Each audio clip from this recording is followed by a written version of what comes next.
पंचायती राज में हमारे जो सुरजापुरी मुस्लिम भाई है उनका हक मारा जा रहा है, उनके आरक्षण कोटा से वो लड़ नहीं पाते हैं और दूसरे समाज के लोग लड़ते उससे निकल जाते हैं। जो लोग 20 साल 30 साल 40 साल पहले बाहर से आए आज उनको उसका लाभ मिल रहा है। ये तो हक किसकी मारी जा रही है? सुरजापुरी समाज की मारी जा रही है। लड़ना चाहिए लोग को। तो अगर इन लोगों को, ये लोग तो इतने लोग थे, मान लीजिए आपको अमोर, बायसी, किशनगंज, बहादुरगंज, ठाकुरगंज, उसके बाद जो है आपको ठाकुर किशनगंज का 4 विधानसभा, ये इतने विधायक तो सुरजापुरी थे, 7 विधायक। इन 7 को मिलकर तो मुख्यमंत्री पे चढ़ाई करना चाहिए था। आपको कहना था कि सुरजापुरियों की लड़ाई हमारी बाबूजी ने लड़ी, आपसे मिस्टेक मिस्टेक वो हो गया था। तो वो इतना आदमी अगर देखेगा, लेकिन ये बात तो सच्चाई है। इसमें हमने कहाँ कर हुआ कि जिस दिन सुरजापुर का इतिहास लिखा जाएगा, यहाँ कौन एमएलए हुआ, कौन एमपी हुआ, ये नहीं देखा जाएगा। उस समय अगर सबसे ऊपर किसी का नाम रहेगा तो ताराचंद अग्रवाल का रहेगा। समझे कि नहीं? सवाल ये नहीं उठता कि हम कौन है, क्या है, कहाँ से। मैं बाबूजी की पैदाइश पोवा खड़ी, बाबूजी की पैदाइश पोवा खड़ी, हम लोगों की पैदाइश ठाकुरगंज। तो मोटा मोटी मान लीजिए 85 साल तो हो गया। उससे पहले दादाजी आए बांग्लादेश से। उस समय ये हिंदुस्तानी हुआ करता था, बांग्लादेश नहीं था। ये ज्वाइंट हिंदुस्तान था आजादी से पहले। पाकिस्तान भी हिंदुस्तानी था, बांग्लादेश भी हिंदुस्तान था। तो दादाजी वहां से आए थे, अखंड भारत था। उस समय दादाजी आए थे वहां से पौवा खाली। अब पौवा खाली में बाबूजी की पैदाइश हुई। तो हमारे 100 साल से ऊपर हमारा परिवार जो है यहाँ पे इस मिट्टी में, सुरजापुर में, तो हमारी तो 4 जनरेशन इस मिट्टी में पैदा हुई। तो गांधी ने अफ्रीका में जाके अफ्रीका को आजादी की आवाज उठाई और लड़ाई लड़ी। तो इसका मतलब ये नहीं ना कि गांधी कौन होता है अफ्रीका में आके जो है अफ्रीकन की आवाज उठाने वाला। अरे आपके लोगों को उठाना चाहिए था। हम तो आज भी कहते हैं कि सुरजापुरी आरक्षण के लिए राजवंशियों के साथ हमने पहल शुरू किया। मुख्यमंत्री जी को तैयार भी कर लिया। इमरजेंसी के समय भी माँ हम लोग को लेकर चले गई थी नानी के घर कश्यान। बाबूजी जेल में थे, भागे रहे। पहले तो कितना महीना भागे रहे, फिर जो जेल गए, फिर जेल में कई साल रहे। और चंद्रशेखर जी हो, चाहे मुलायम जी हो, चाहे आपको जो है जॉर्ज साहब हो, ये जितने भी कर्पूरी जी तो बड़ा मानते थे बाबूजी को। और लोहिया जी, जब बाबूजी जेल में थे तब लोहिया जी मिलने आए बाबूजी से, कर्पूरी जी मिलने आए थे। तो ये इनका एक इतिहास रहा है। और चुनाव कई बार लड़े, लेकिन लड़ने का मकसद जीतना नहीं था। लड़ने का मकसद था इलाके की आवाज को उठाना, जो इस इलाके का पिछड़ापन था। अब देखिए ना क्या था यहाँ 90 से पहले इस इलाके में क्या था? कुछ नहीं था। एक तो चौड़ी सड़क नहीं थी पूरे किशनगंज जिले में। तो यही सब चीजें, उसमें थोड़ा सा हो सकता बोलने में मेरे से मिसिंग हो गई थी। थोड़ा सा मैंने ये कह दिया था, वो एक आदमी जो फ्लो में बोलता है तो बोलते बोलते थोड़ा सा मुंह से कुछ निकल जाता है फ्लो में। तो उसमें मैंने ये कह दिया था कि भाई सुरजापुरियों की पहचान मेरे बाबूजी ने बनाई। तो ये नहीं, सुरजापुरियों की लड़ाई मेरे बाबूजी ने। अरे आपके लोगों को उठाना चाहिए था। हम तो आज भी कहते हैं कि सुरजापुरी आरक्षण के लिए राजवंशियों के साथ हमने पहल शुरू किया। मुख्यमंत्री जी को तैयार भी कर लिया, हमको आदेश भी कर दिए कि ठीक है आप इसका पहल कीजिए। लेकिन ये लोग, कुछ नेता लोग जाके मुख्यमंत्री के यहाँ अड़ गए कि जो है सुरजापुरियों का गोपाल क्यों करेगा, हम लोग करेंगे। तो मुख्यमंत्री जी बोले काम कीजिए, छोड़ दीजिए, कुछ गड़बड़ हो जाएगा तो आप बदनाम हो जाइएगा, आप राजवंशी वाला कीजिए। सो आज 12 साल हो गया। ये सारा सर्वे किया था उस समय हमने चारों जिला का, सुरजापुरियों का भी। उसमें देना पड़ता है कि कितने % लोग गरीबी रेखा से नीचे है, कितने % उस समाज के में बाथरूम है कि नहीं, कितना % पक्का का घर है, कितने % लोग पढ़े लिखे हैं, कितने % लोग पलायन करके बाहर में काम कर रहे हैं, मजदूर का काम कर रहे हैं। ये सारा देना पड़ता है उसमें। ये सारा उसका एफिडेविट करना पड़ता है। करीबन 50 से ऊपर एफिडेविट होता है और सारा एक बंच बनता है करीबन। कम से कम 300-400 पन्नों का बंच बनता है। तब वो जो है आपको पिछड़ा वर्ग आयोग को सबमिट होता है। फिर पिछड़ा वर्ग आयोग उस पर बहस करती है।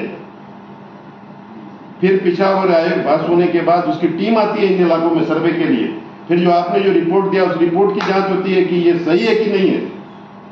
उस समय लाखों रुपया खर्च किया था हम लोगों ने। मैं सुरजापुरी का भी किया था, राजवंशी का भी जब हो रहा था मैंने एक ही साथ कर लिया। पूरी टीम लगाई थी हमने इसके लिए।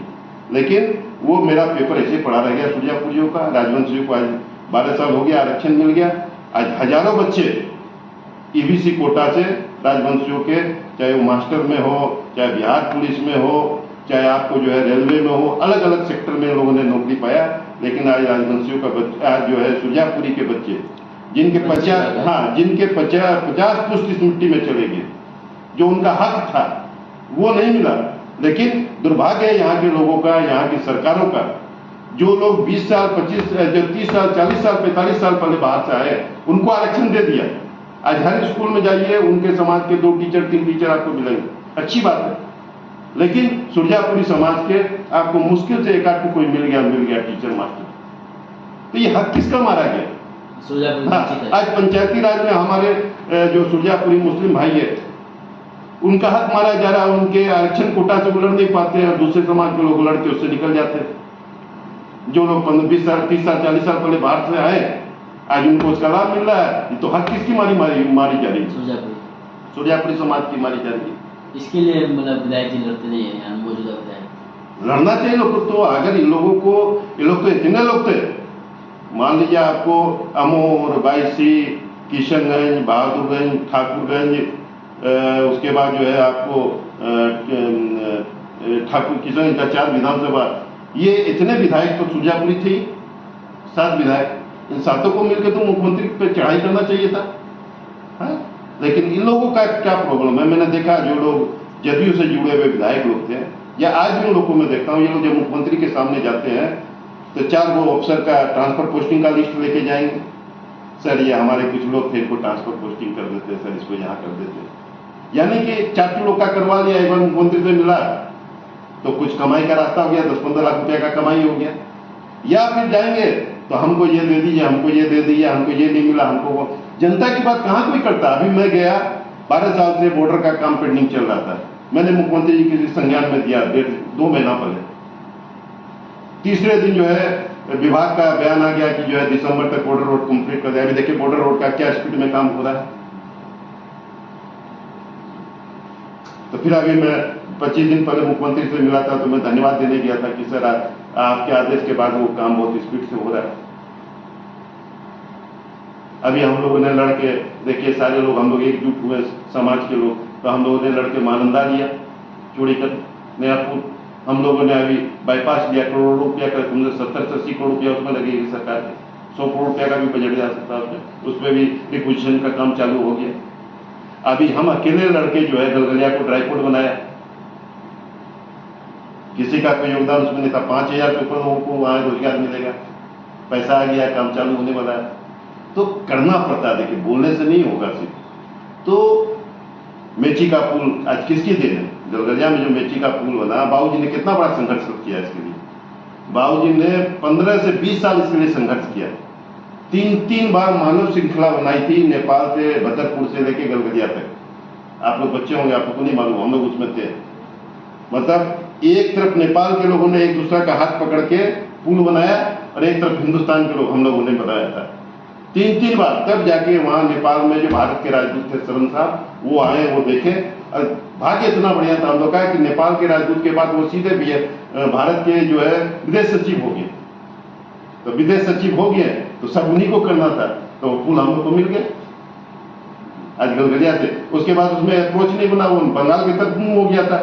फिर हमने धरना दिया, प्रदर्शन दिए, किया, हम जाके पटना में लिखा पढ़ी किए। तब जाके उसमें अख्तर भाई को भी हमने बुलाया था, तोसी भाई को भी बुलाया था उस धरना में, सारे लोग थे उस धरना में। तब जाके वो आपको जो है अप्रोच बिहार की तरफ जो है जिसकी जमीन थी, वो भद्रपुर के एक मारवाड़ी थे, उनसे जाके हम वीडियो, उस समय जो तत्काल वीडियो थे, सीओ थे, सबको लेके जाके उनसे हम लोगों ने जमीन जो है राज्यपाल के नाम पे रजिस्ट्री करवाया। तब जाके इधर से अप्रोच बना, तब आज वो हमारा बिहार का पुल हुआ। नहीं तो पुल तो बंगाल की तरफ चले गया था। करना कुछ नहीं है, सिर्फ गलथथरे ही करना है। अरे लोगों का इतिहास जानिए। कुछ लोग बाबूजी पे उंगली उठाते रहे, हमारे बारे में बोले तो हमको समझ में भी आता है। चलिए भाई, हम लोग सब एक उम्र के, हम उम्र के, राजनीति में एक दूसरे के खिलाफ लोग बोलते हैं। लेकिन एक व्यक्ति जिसके 70 साल योगदान है, जिसने 3 बार अपना घर तक गिरवी रख दिया, जो आदमी कैंसर का पेशेंट है पिछले 20 साल से, उसके बारे में अगर लोग कहीं कुछ बोलते हैं तो ये नहीं बोलना चाहिए। देखिए योगदान हर व्यक्ति का होता है। ऐसे तो फिर लोग गांधी जी के बारे में भी गलत बोलते हैं। तो ये मामला और कोई मामला नहीं है। तो निसंदेह जिस दिन सुरजापुर का इतिहास लिखा जाएगा, ताराचंद अग्रवाल का नाम सबसे ऊपर होगा, किसी एमएलए का नहीं होगा, किसी एमपी का नहीं होगा। ये हमारे साथ थे पूर्व विधायक गोपाल अग्रवाल जी, जिन्होंने जो विवाद चल रहा था सुरजापुर को लेकर, उन पर अपनी बातें रखी। आपका क्या कुछ कहना है, कमेंट जरूर करें। धन्यवाद।